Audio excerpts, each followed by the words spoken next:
Early as 1928, the communists declared that the racial differences among our people constituted the weakest and most vulnerable point in our social fabric. By constantly probing and straining at this one spot, they calculated that eventually the cloth could be torn apart and that Americans could be divided, weakened, and perhaps even set against each other in open combat. We mustn't kid ourselves into thinking that the communists have placed their agitators only into the black communities. They're working both sides of the street. They want hatred, violence, and bloodshed between the races, and they don't care how they get it or whom they use, even children if necessary. Here is a book that I think ought to be in every home library.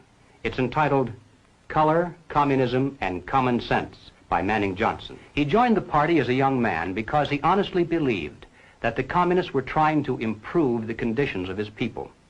He was a dedicated communist, and eventually he rose to one of the highest ranks. But after many years, he discovered that instead they were merely planning to use his people in a bloody revolution to destroy America. And when he woke up to this, he dropped out of the party and devoted the rest of his life trying to alert his fellow citizens of all races to the true nature of the Communist Party as he knew it to be from the inside. Manning Johnson said, "Black rebellion was what Moscow wanted. Bloody racial conflict would split America. During the confusion, demoralization and panic would set in. Then finally the Reds say, workers stop work. Many of them seize arms by attacking arsenals. Street fights become frequent. Under the leadership of the Communist Party, the workers organize revolutionary committees to be in command of the uprising. Armed workers seize the principal government offices, invade the residences of the president and his cabinet members, arrest them, declare the old regime abolished, establish their own power." Now, here is a piece of vicious communist propaganda that perhaps some of you have seen. It's called The Crusader. It's written by Robert F. Williams, one of the organizers of the Revolutionary Action Movement. In this issue of The Crusader, the communists call not only for extensive chaos within the cities, but for putting to the torch every village, every forest, every field, and every barn. The plan is for raging fires from one city to the next. The reason? Well, first, there's the value of sheer destruction. Secondly, it would force us to deploy our defenses and rescue units over the widest possible area. The communists point out that as long as our police and National Guard remain concentrated, they're invincible. But if they can be forced to spread out over the entire city and into the countryside as well, then they can be picked off from ambush one by one. And the third value of massive fire to the communists is psychological. The average American, they say, soft and decadent, when he sees billows of black smoke rising from one horizon to the other, when at night the only light he has to see by is the flickering red from flames leaping into the sky, he'll become paralyzed with fear and panic. He'll run away and hide and do nothing to interfere with the guerrilla bands as they strike at the community's power centers. The Crusader explains how to set up sniper units in crowded metropolitan areas, how to manufacture jumbo Molotov cocktails, the gallon jug size, and how to mix the gasoline with certain ingredients to make it burn like napalm, how to pour gasoline into utility manholes in the streets to set fire to the main telephone cables, how to put sulfur tips from matches into air conditioning units and blow up large buildings, how to ignite gas mains and oil storage tanks. It explains how radio-controlled model airplanes can be used to fly explosive charges over heavily guarded fences into gasoline storage areas or munition stockpiles. It even calls for infiltration into the National Guard units, revolutionaries posing as non-militants for the purpose of getting free military training and for gaining access to critical military supplies and heavy weapons. And then, finally, Robert Williams says this: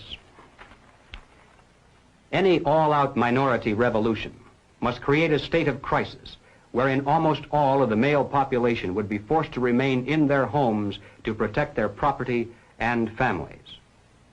The middle class is very large, but it is not accustomed to deprivation and terror.